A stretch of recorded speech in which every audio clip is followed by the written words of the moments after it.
Well, viewers, first up, Republic TV has been fighting relentlessly to ensure justice for Sushant Singh Rajput and Disha Salian. Yesterday, Nitesh Rane, a BJP MLA, was summoned and he was questioned by the Mumbai police. His statements have been recorded. And today, Republic TV spoke to all those who were close to Disha Salian. And let's listen in to those reactions coming in. ये lift है, lift पे चढ़ के 14 माले में आप जाओगे जब, तभी राइट साइड में जो फ्लैट मिलेगा, लिफ्ट से उतर करके वहाँ पे है दिशा सालियान का फ्लैट। और ये दिशा सालियान का फ्लैट है, जी हाँ, जहाँ से उनका बॉडी मिला था। ये सामने ही है, जो गेट है वो गेट के बाहर ही बॉडी उनका मिला था। और जो रिपब्लिक ने जो एक्सक्लूसिव कवरेज किया था उस टाइम में, तभी बताया गया था, तभी चश्मदीद ने बताया कि ठीक इसी जगह में दिशा सालियान का बॉडी मिला था। इसी जगह नीरज, इसी जगह में गिरी हुई मिली थी दिशा सालियान। एवं जो बोल रहे हैं कि ये 14 माले में दिशा सालियान का जो फ्लैट है वहाँ से ही गिरी थी दिशा सालियान। ये मामला फिर सामने आया, जहाँ पे बीजेपी एमएलए नितेश राणे ने उन्होंने दावा किया कि उनके पास बहुत सारे उनके पास प्रूफ है जो वो देंगे पुलिस को, और वो बताएंगे, उनके पास बहुत सारा इन्फॉर्मेशन है जो बताएंगे वो पुलिस को। ऐसे ही नितेश राणे ने बताया, जिसमें ये प्रमाण होगा कि दिशा सालियान का जो मौत है वो सुसाइड नहीं है, मर्डर है।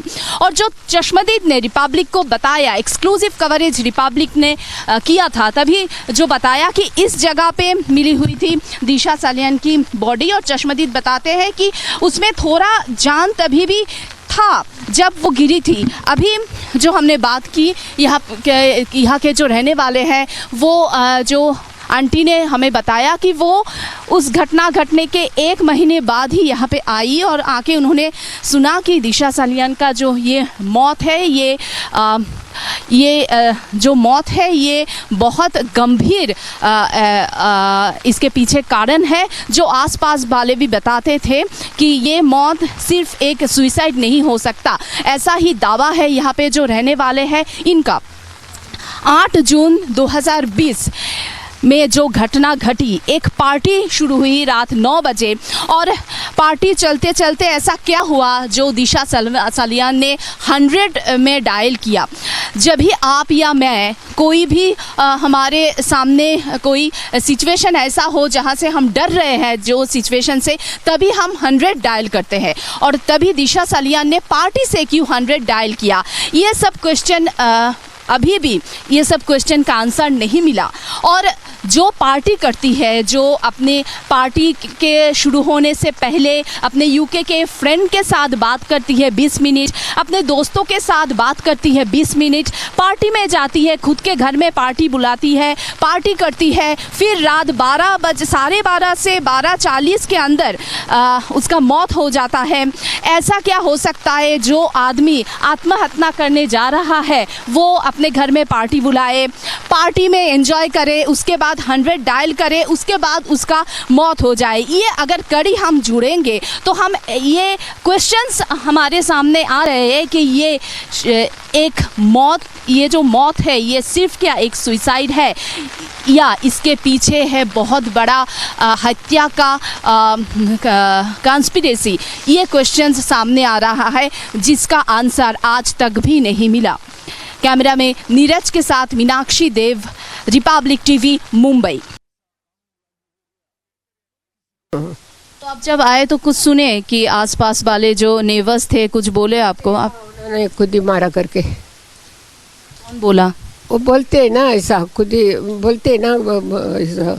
दिशा यानी वो कर्नाटक की थी ना, हम लोग को थोड़ा इंटरेस्ट आ गया, कहीं सब मर गई, ऐसा बोला, खुद ही मारा है उन्होंने ऐसा करके। फ्लैट वाले बोलते थे कि खुद ही मारे? कोई नहीं था, ऐसे बात करते। जब मैं नहीं थी ना, मेरे को ये भी नहीं था, किसका पहचान भी नहीं था।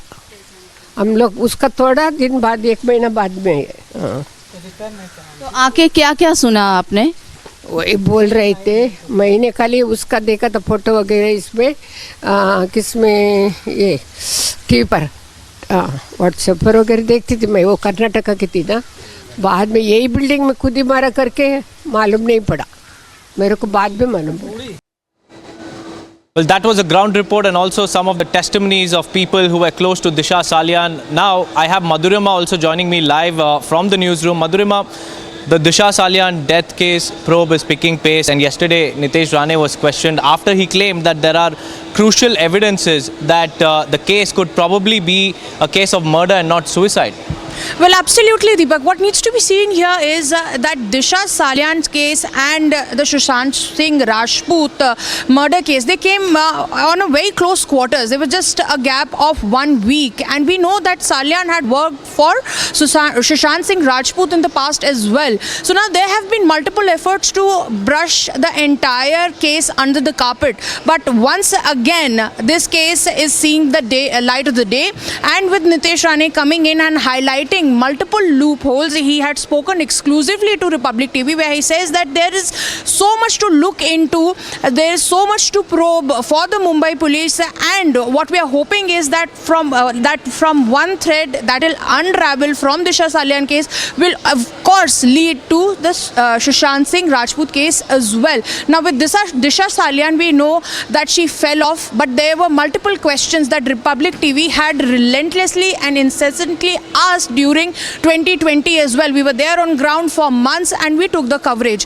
We asked how Disha Salian was thrown off, because this was one theory that was also being propelled at that particular time, that Disha Salian was pushed over. There were multiple witnesses at that point in time as well, Deepak, as to how it could not be a suicide case and it was indeed a murder case. There were multiple big names involved. So yes, now that the case is unraveling, there are multiple names that we are going to come out, and Republic TV is going to be at forefront to ask those questions. Deepak. Right, Madhurima, many thanks for joining me with all those details. Well, big names, big allegations, and Nitesh Rane claims that there are big loopholes as well in the case, like evidence tampering.